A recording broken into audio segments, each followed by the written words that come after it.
Okay. Magandang araw mga boss. So ito, susubok naman tayo ngayon bago. Actually, hindi na to bago eh. Medyo matagal na rin yung brand. Primol.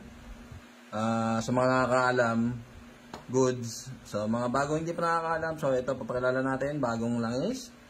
Primol. Plus 1. Na synthetic, no?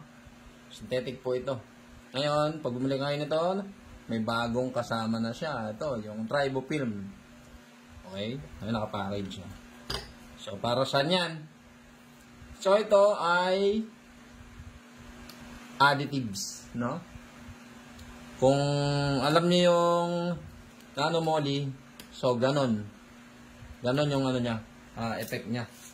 Pabasan natin.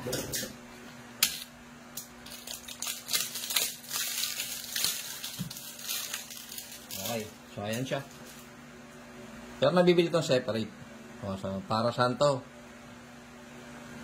Pang-protection sa loob ng makina. So, ihahalo mo siya dito. Yan, 1 liter. Tapos ito.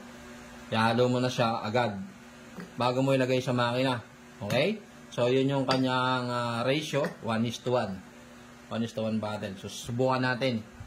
Testing natin sa friction tester kung ano ang mangyayari sa kanya. Testingin muna natin ng wala ito. Hindi muna natin lalagyan ng additives. So, try muna natin yung mismo langis lang. Okay? Medyo makababa. Yan, silyado. Ito natin. So, ito ang kanyang oil pan. Medyo konti. Lagyan natin dyan. Tapos, lagyan natin ng langis.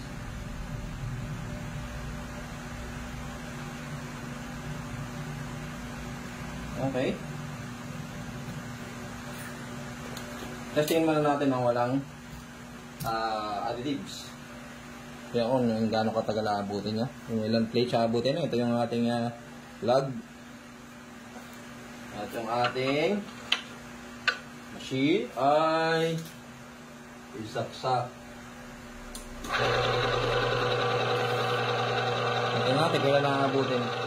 Gaya na natin break in. 1, 2, 3, 4, 5, 8, na sa dalawa, tatlo, apat,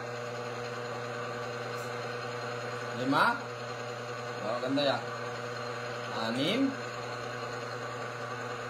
7, 8, 9, 10,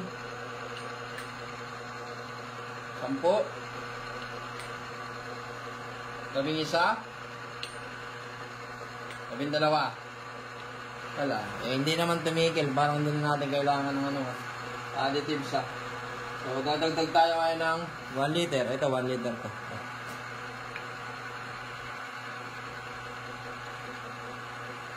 Wala. Hindi pa rin tumigil. Ay mga boss Hindi pa rin tumigil. Good pa rin siya. Okay? Negative. Okay. Tumigil na siya. Ngayon. Ilan to? 12 plates. Gulat ako dun Hindi pinaasahan nyo Kasi mura yung langis na to. Kaya medyo, ayun Bagyan-bagyan lang yung tama mga boss. Ayun So, bagyan-bagyan lang. Net.